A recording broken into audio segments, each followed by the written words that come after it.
Luca Nation. So, as you guys know, our channel in the last maybe 3-6 months has become kind of a culmination of a variety of different shows under one umbrella, right? So we have Cajun Cardboard, who does the PWCC weekly recaps, the PWCC Premier Rate recaps. We do the NBA show. We have Black Shaded Wolf doing. Who's in Hawaii right now at a show?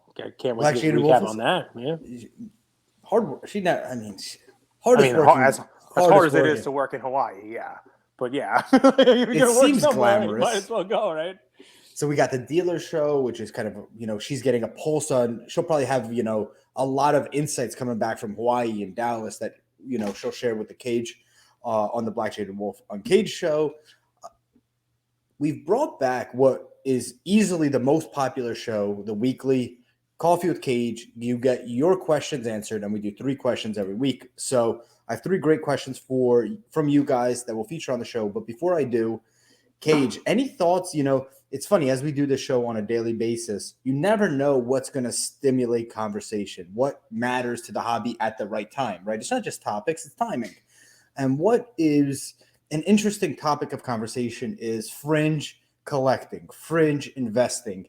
And after our episode, maybe 1 or 2 days ago, we were talking about wrestling cards, comparing them to soccer cards, and sort of, is it a mature market? Is it a new market? Do people collect wrestling? Do they collect soccer? Obviously, we talk in hyperboles on the show, and nothing's absolute. It's never a one-size-fits-all. But anything you want to say before we jump? Like when I say questions? No one collects soccer cards, clearly, I'm sure we can find one person who makes my statement factually incorrect. That is the hyperbole of it.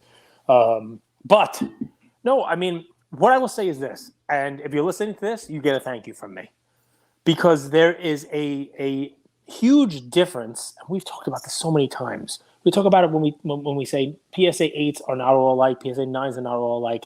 The title, the headline doesn't tell the story that's in the full article. When you're looking at comps, well, that Gretzky sold for this much, and this Gretzky sold for that much. Okay, well, why was the discrepancy? Well, got to look past the headline. You got to look for the eye appeal. Got to look for, who sold it and when and, how nice it was and what the edges look like, because not all of them are the same. Sometimes in the hobby, you got to get past the headline. You got to get into the actual story to find out what's really going on. And anybody who was 2 minutes and 35 seconds into this episode, you're people who listen to the story. You folks who are on YouTube putting comments in there and listening to the whole thing, you get all of the color around the takes. And you get all of the details. You get the whole story, right? And it's very rare that I get comments from somebody who listens to a whole episode that are akin to the ones that I get where I know you just listened to the clip, where our team clips the thing they think is most clippable. And usually it's me saying some very all or nothing thing. Which is fine. I stand by everything I say on the show, but there's no color provided. You get the headline and not the ability to listen to the episode. So I guess for a clippable thing here, my ask for people would be, if you're listening to a clip, please listen to the episode. Come on in and see the color around what that clip is about, because I don't just say sell your hurts. I say why, from a risk management standpoint. The upside doesn't justify the potential downside. And then you can go back 2.5 months later and see how right I was, right? And something our content team is doing now, guys, is on the clips, you'll be able to see which episode it's from. So 892, So go ahead and get in there. So, but here's the fun. People who have been listening to our episodes for hundreds of episodes now know that when the going was good and everything was going up, I'm talking about 2021. I was saying, be careful in what we like to call the fringe sports, right? The fringe areas, the soccers, the wrestlings, the tennises, because when the F1, because when the market goes a little south, those are not traditional collected areas. They were the ones that ran for the first time. They don't have a track record. They don't have a history. People were more likely jumping in those as speculators rather than collectors, and that those could correct possibly worse than the other ones. And you add in an additional layer of that, in addition to price correction, you also have price discovery. And we have some fans of the show who did a great job talking about price discovery. There's a story out there, Kuma Bailey, about all the things that are in there at PSA and the whole 9 yards. The point that I'm making on there it's another one of those great ones. Learn from me. Learn from mistakes that I made because I was doing great in the hobby.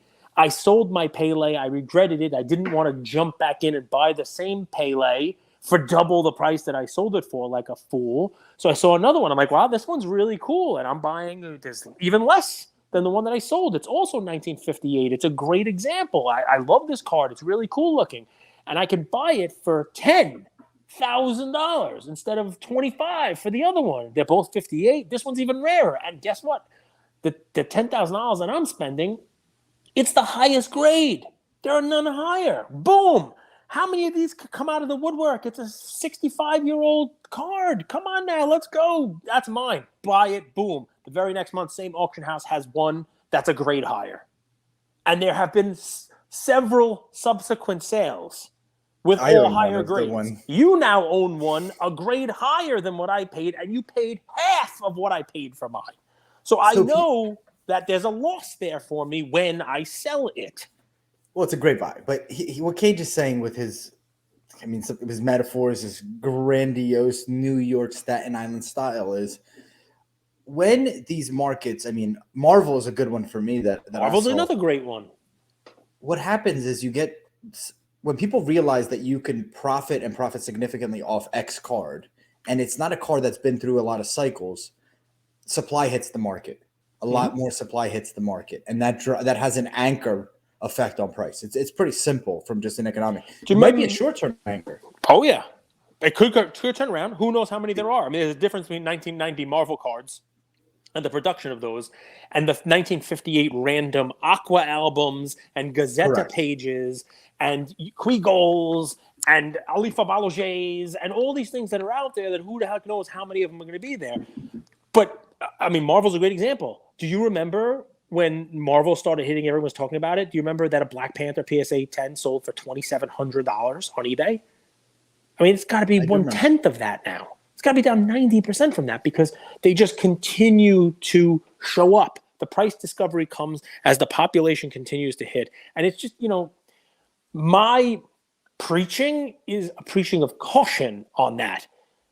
So anyway, that was what we were talking about with price discovery. We were talking about comparison between wrestling cards and the whole deal. The soccer community came out today, mostly I think because I did say people aren't collecting the Joker. Less people collect Joker than collect soccer, and no one collects soccer. Like I double down on my hyperbole if no one collects soccer, and they are, why are you trying to kill soccer? And I'm like, I like soccer. I'm watching it now. The World Cup was a cool thing. My son and I watched a lot of soccer, and we're still watching. We filled out most of the sticker book. That's hard to fill that sticker book set.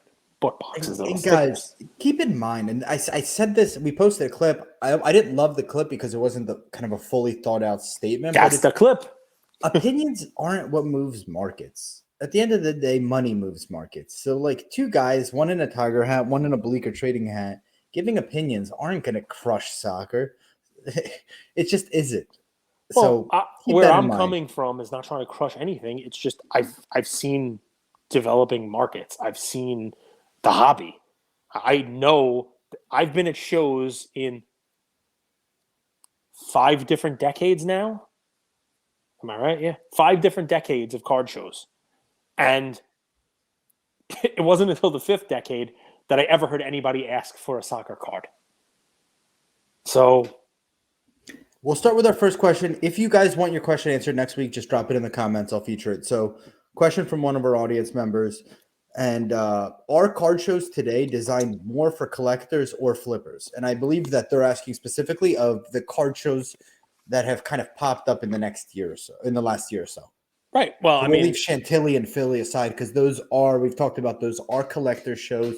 Those are shows that have been around for, 10, 15, 20 years. I believe that they're talking about more shows that are popping up in the last year. I think it depends on the show. And a lot of times it depends on the geography. I will tell you that shows on the East Coast have much more of a vintage swing to them, much more, vintage at the tables. And when you have a lot more vintage, usually that's more of a collector base. There's a lot more of these autograph shows out here, which also skews towards collectors, a lot of autograph guests. There are shows that have both. I would say, yes, the newer shows that popped up, some of them are put on by people who are flippers. so they're geared towards flipping. You know what I mean? So you know, yeah, I would say geography and when the show came out is going to be a good barometer as to whether or not you're going to have more collectors and more flippers. But a good show is going to cater to both.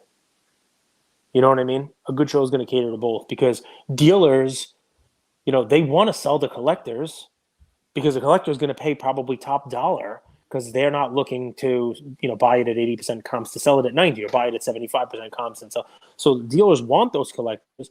And also, we do a great job of this on a recent episode of Uncaged, Black Sheep Wolf Uncaged, where, she talked about selling to like repackers. And at certain shows, those guys, the repackers, show up and they buy in volume at a lower price, but you're able to move inventory. Some shows cater to that. Some shows have more flippers who are looking to, wheel and deal at the show. Kate, I don't know if you saw this. I actually saw someone go live. I'm not going to blow up their spot on Instagram, but maybe you guys know. I actually saw someone, and they set up at the Dallas show as well. They have a roulette table. Have you seen this? Yes, a roulette table the first thing that came to my brain with it was, oh my God, that's not a good look for the hobby because we basically are unregulated gambling to begin with. And the more we can steer away from breaking being gambling and steer away from regulation, the better. Putting a roulette wheel right there as part of your breaking setup or as part of your table is probably going to put that gambling right in the mind of people and, steer it more towards gambling, which I'm sure most people don't want. I'm all for, I think legalized gambling is the best thing. I don't know if you guys ever heard about the story of the Five Dimes owner, Tony, and all the stuff that happened with him, and he got kidnapped. So I think legalized gambling is the Did you kidnap him? No. So he actually got kidnapped by his bodyguards. Wow. And they extorted him for crypto. But while they were trying to get the ransom, they put duct tape over his mouth, and he had asthma, and he actually asphyxiated and died. Oh, what this a was horrible the owner story. of Five Dimes. But this was offshore books. This is what the industry was like when gambling was illegal in the U.S. Mm-hmm. It was offshore books out of Costa Rica and stuff. So I'm all for it. But when I saw it at the Dallas show and someone set up in the lobby with a roulette wheel, I'm like, this is just a recipe for disaster. I mean, I'm sure it was a lot of fun. But yeah, it's basically, it's complete and total gambling. But a lot of the hobby is gambling. So, but let me also take a step back and say, at Bleecker, I met a guy named Moses Jewelers, right? He's on there, I think it's Moses Jewelers. He's a Diamond District guy, right? Nice guy, was there, doing cards. I think I saw him trade a Rolex for cards at one of the trade nights. Is Rolex his last name, or is it no? I think that's just his in the jewelry business. He's in the jewelry business, Moses Jewelers, right? So Eddie Investacard. I don't Eddie's follow. Last name isn't Investacard, Right? Exactly. It's Cardfi, exactly. Yeah. So Chris Hodge. It's not Chris Hodge. Chris Haji Sheik, Ali Haji Sheik. He was a kicker for the Giants. So you could, if you really want to find him, you could find him I follow him, and he follows me, so you can kind of find it that way if you want, but. Why I follow him is because I love seeing the comparisons between different alternate asset classes, right? So I have some watch guys that I follow. I follow some bourbon stuff. I follow some wine stuff. I follow things that have had also a similar come up during the same time period that we have seen the run in cards, just because I like to real estate stuff. You see me post some stories about real estate in different booming markets and compare that to the pricing charts and the whole deal. It's cool backdrop. For the boom and bust cycles that we have. But it's funny, I mentioned him because this week he posted a story where a woman came into the, to his booth in the Diamond District. And it's just, you can see from the stories, it's just guys set up all over the place with, jewelry all over. And if you ever been to, I think it's West 47th. Yeah. So anyway, it's the Diamond District in New York. The woman comes with a pair of earrings, diamond studs. And he, on his Instagram page, he films the negotiation. And this is what she wants. No, I can't give you more than this. Oh, I'm giving you a great price. No, come on, you can do better. No, come on, but only because I love you. And they settle on a price. Great, deal. Everything's great, finalized. And before the video ends, the woman walks away. The guy's got his diamond studs at $3,800. And he yells across the room to his friend, who I've also seen on videos, hey, I got a steal for you. Come on over. I got these diamond earrings. I'm going to sell them to you. and like to be continued. So he is going to buy these from this woman who walked in and sell it to another guy, probably make a couple $100 for walking, 20 feet over. And, it'll be 5 minutes and he'll make a little bit of money. It's not just card flipping. Like this business is done in other type of assets as well. I mean, not so easy with houses, but I thought it was really telling to me because I'm like, all right, this happens. It's deal flow. Dealers have. What's funny about he has to sit flippers, out there all day too. So let's think about flippers, right? And it's going to be too long for a clip, but here's a clip for you. Flippers get a bad rep, but dealers don't. Dealers are flippers. They're just usually a little slower at it, and they hide behind the name dealer. What is a dealer doing? They're setting up at the show hoping for deal flow to sell their cards. They're hoping somebody comes in and offers them a card because they have a table that they paid for, and they're going to offer that person probably less than comps for that card so that they can take it, put it on their table, and hopefully sell it to the next person who walks by. It is the very definition of flipping, but we call them dealers. So let's not kill flippers. I think the big difference is flippers. The perception of flippers is they'll take anything, they'll buy anything, they'll sell anything, and they don't care about the end consumer.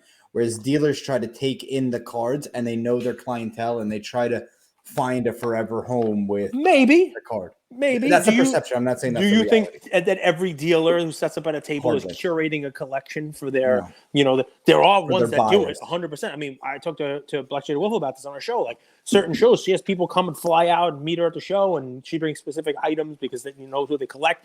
Those are going to be successful dealers who make it through ups and downs 100%. But I mean, to answer the question in a long way around, I think they're designed for both. Some skew one way, some skew the other. I think shows that have been around a long time probably have more of a collector base. But even those, let's be as honest as we can, right? Any of those old shows that add a trade night, that's geared towards the more flipping mentality. It's more geared towards the, get in and out of the cards. And I mean, I go to that East Coast National at Hofstra. That's a collector's show with a lot of autographs and a lot of vintage and a lot of like old heads like myself there.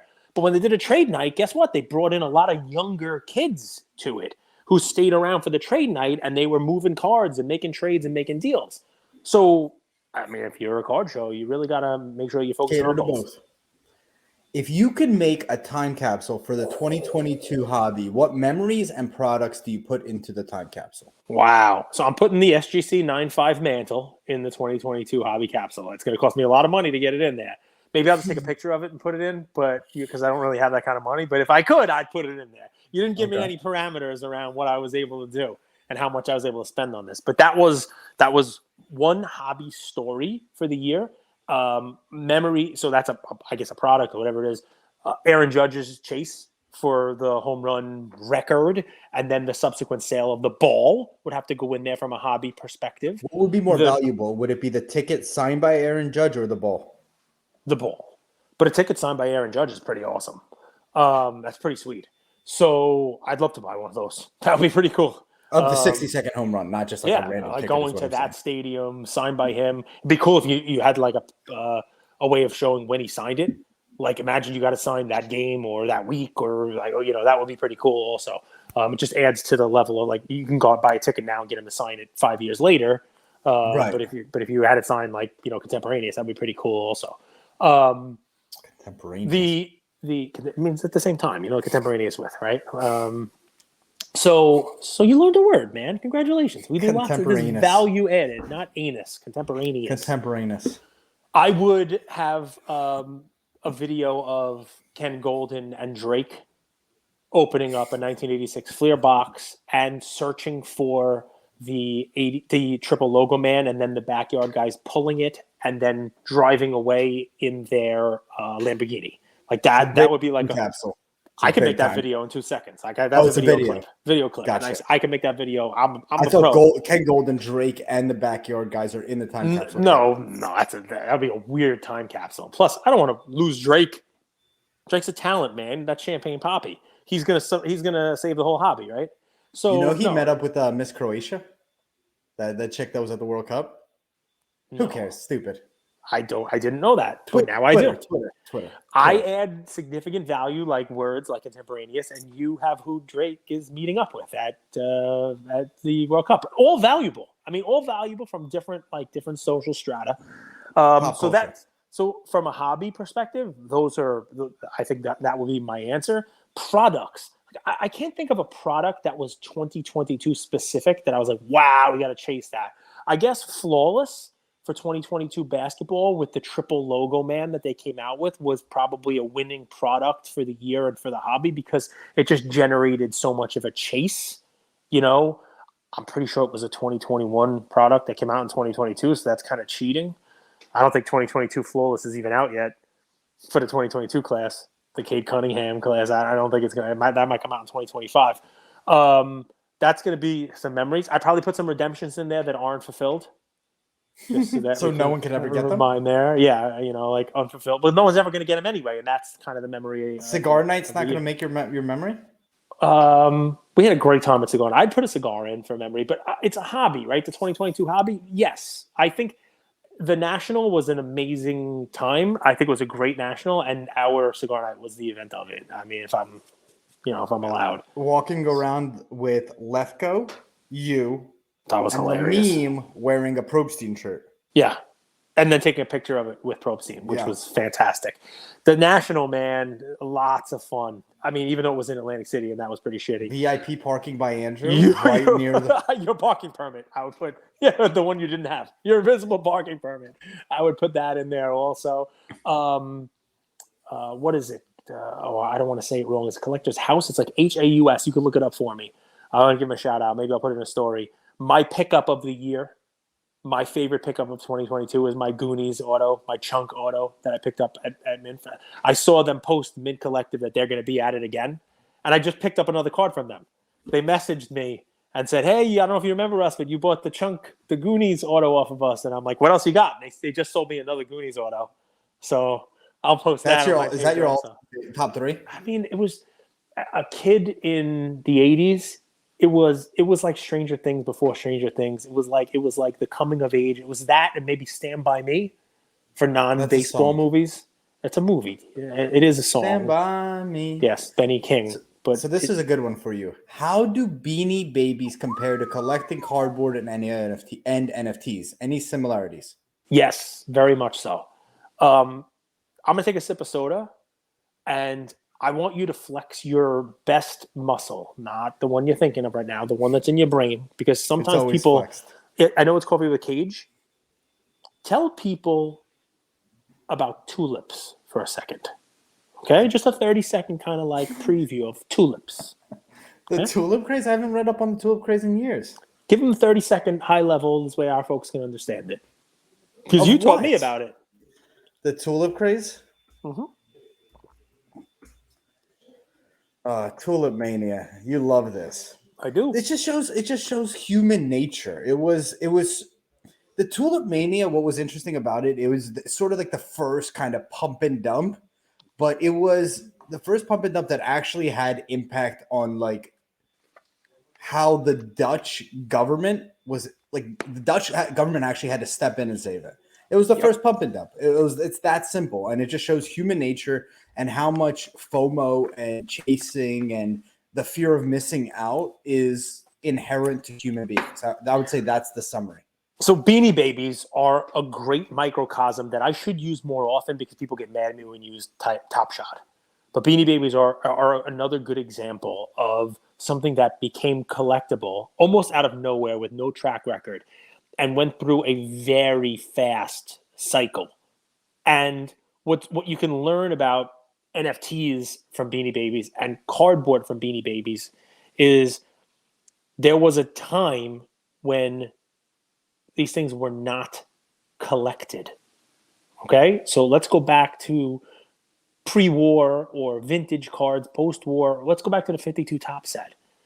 Kids who had those cards were not putting them away as soon as they got them.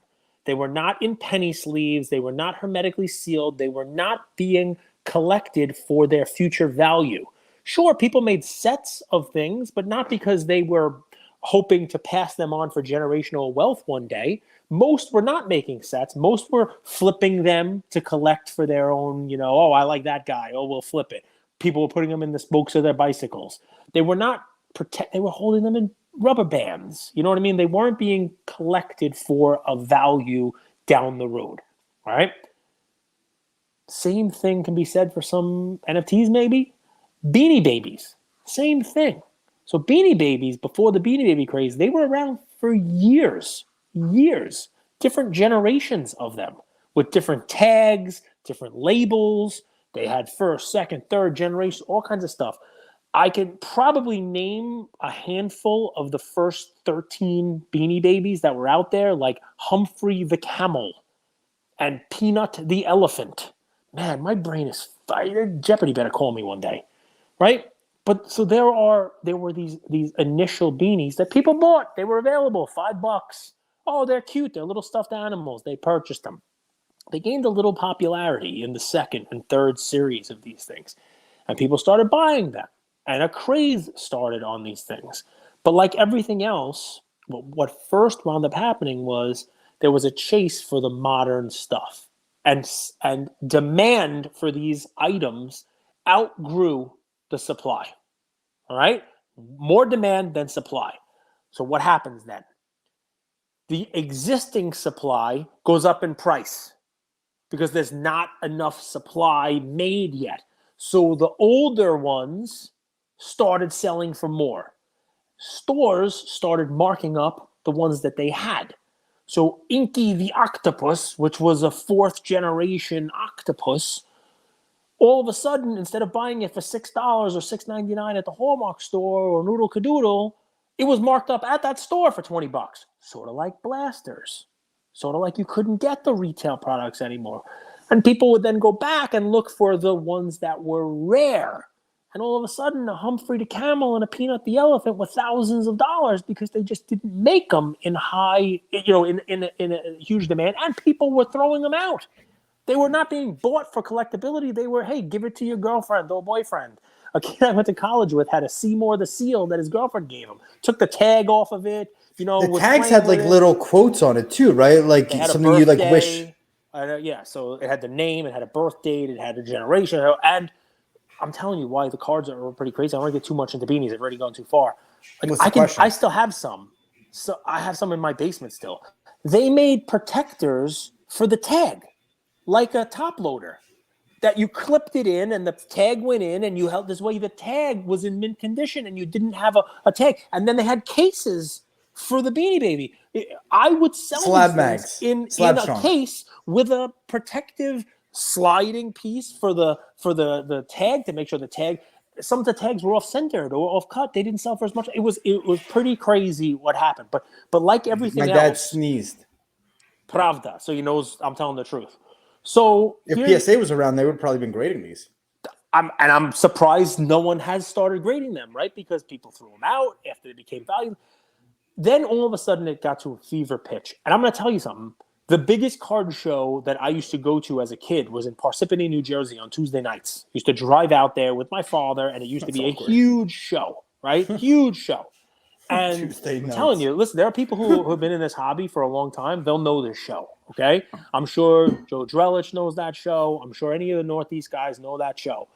And I'm telling you, when Beanie Babies hit, every card dealer stopped selling cards, and the show became a Beanie Baby show.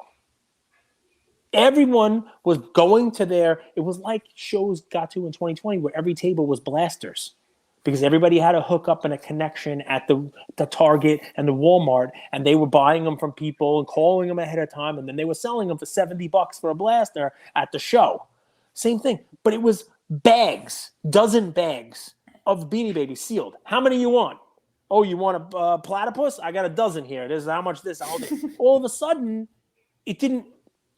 the supply started to outweigh the demand, right? And people didn't realize this fast enough, just like people buying Top Shot when they're producing 60,000 of the moments, and they're thinking, I'm going to buy it, and it's going to go up in value next week the same way the old ones did. Well, the reason why the old ones went up the way they did was because those weren't being collected the same way these are, right? Those there's not enough supply for the demand. The new versions, way too much supply. How they started giving these things out at McDonald's, they were so mainstream.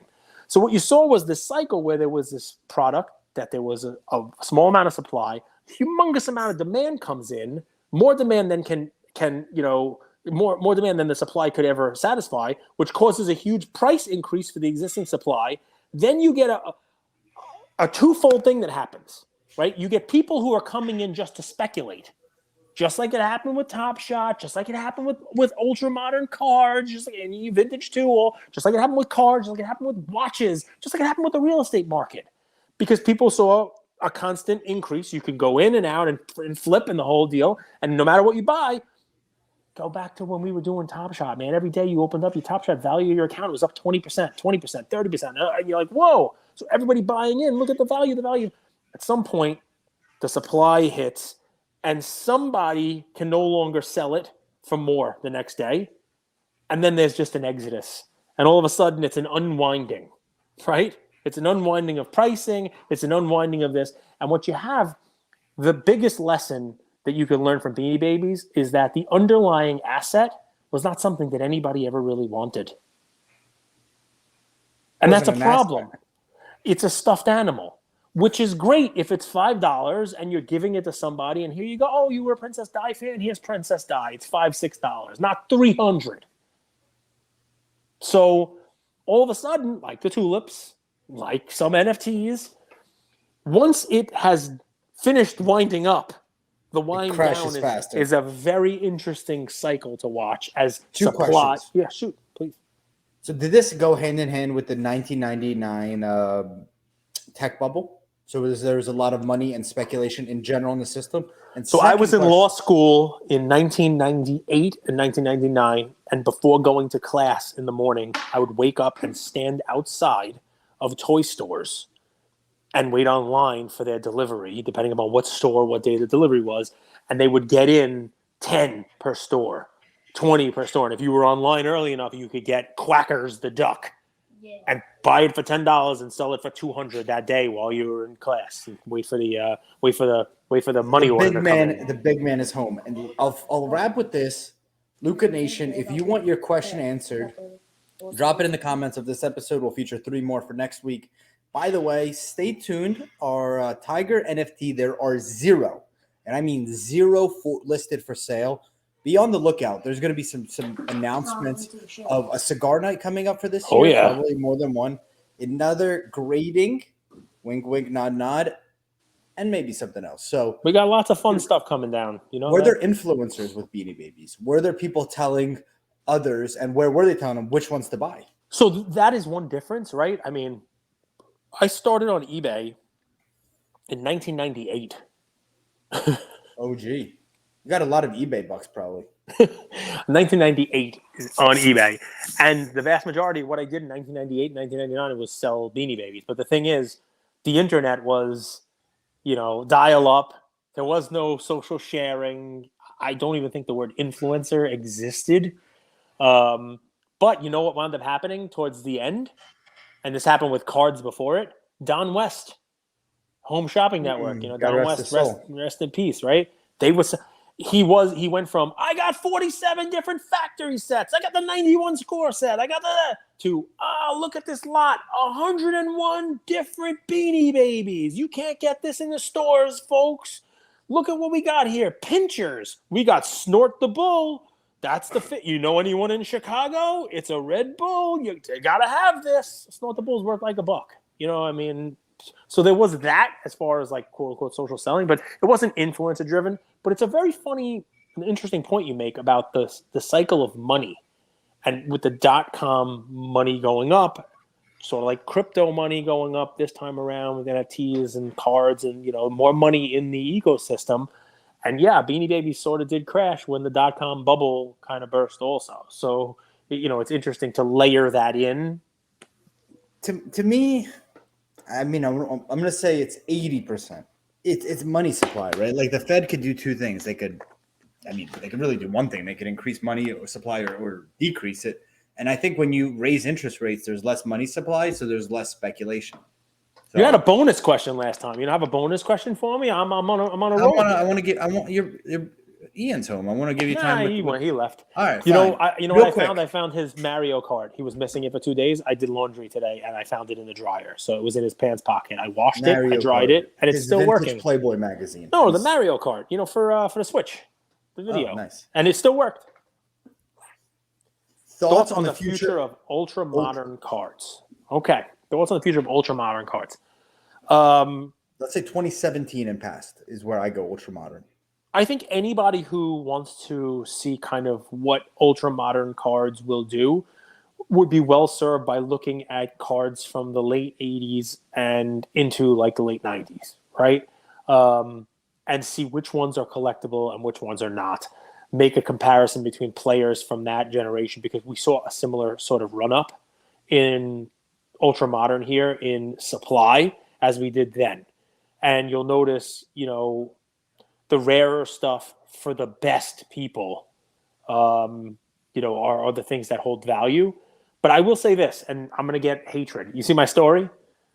Because I did a little Vince Vaughn action in my story, so take a look at it. It's pretty funny. So I put a couple of my hater clips, is what I would call them, and it's like, sell your Jalen Hurts, sell your Aaron Judge, Luka Puka, all these things, and then it's a scene from Swingers.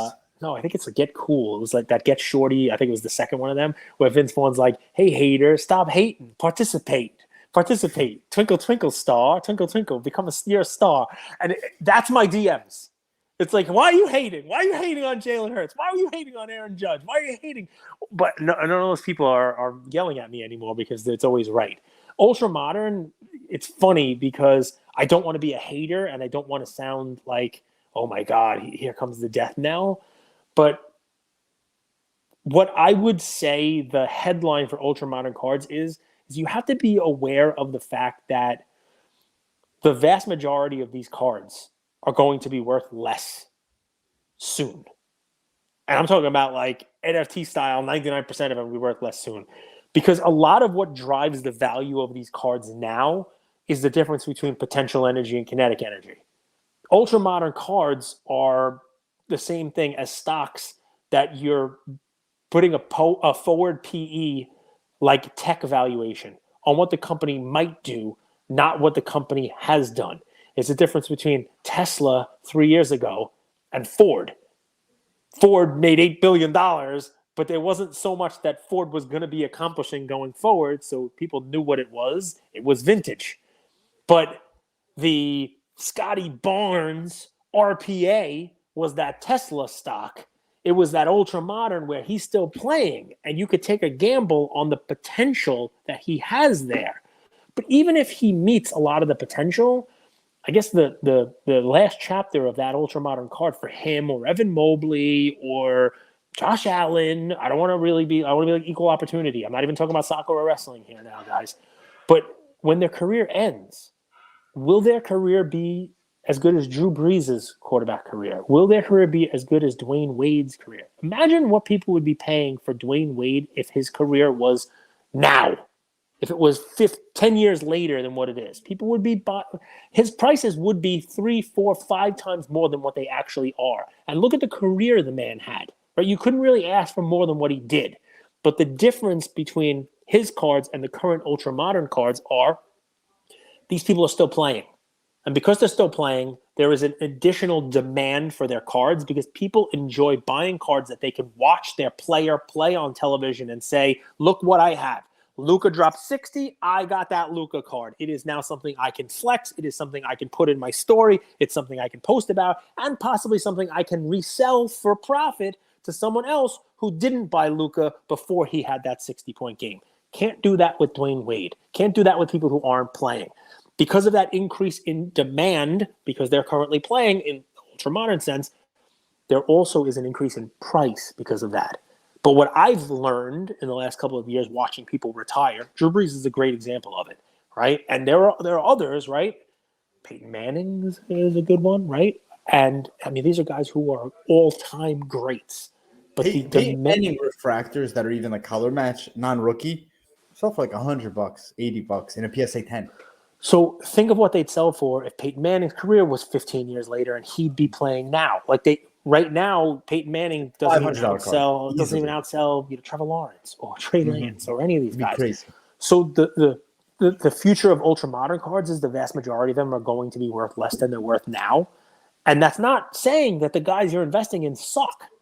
Several of them are great and they may have great careers, but ultimately the demand for them will go down when they're no longer playing.